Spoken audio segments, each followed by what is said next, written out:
You can have this head wrap done in 3 minutes at the comfort of your home, doing it by yourself. If you want to see how I achieve it, so stay around and watch till the end.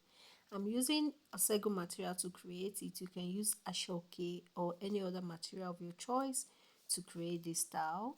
So first thing you're going to do is grab everything like this, making rough pleats all through.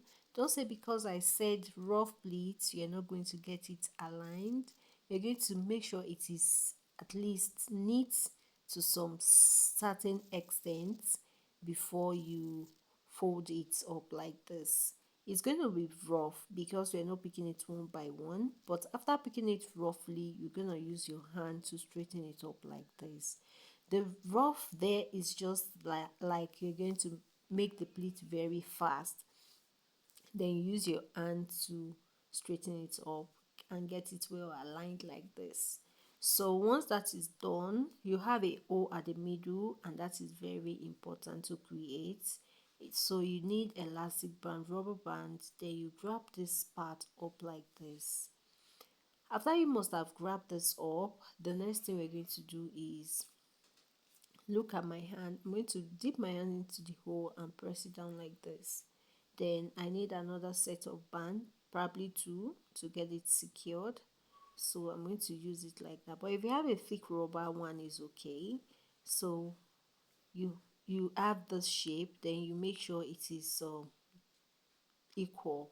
So the part we have left is going to be placed on the head, and we continue to straighten up the pleats we made earlier. Just trace it down, then you go to the other parts, repeat the same process by tracing the pleats down, then go to the back and give it a knot.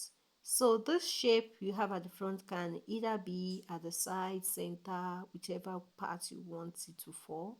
So you're going to place it there, but I want mine to be at the center, so I'll be putting it there. So the back, we're going to come there and secure it by knotting it and keeping the excess down like this. So once that is done, we're going to move back to the front and work with this.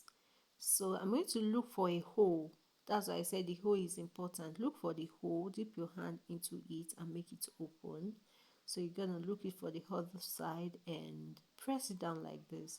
You see, you're going to pick one edge here if it's not standing by itself like my fabric, but we have fabric that can stand on their own without joining them together with office pin. But to be comfortable and feel secured, I advise you use office pin to secure both parts together. So you pin this side down at the down part, and you pin the same process to the other part by securing down with office pin.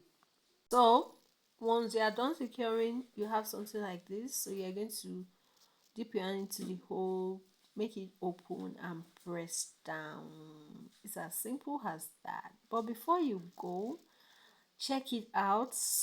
Are the pleats well laid at the sides? Is the back fine? So you can add your brooch to the rubber band if it's not the color of the fabric, or you feel there is necessary to add it on your own, so you can add it. So I'm done, guys. Thanks for watching. See you.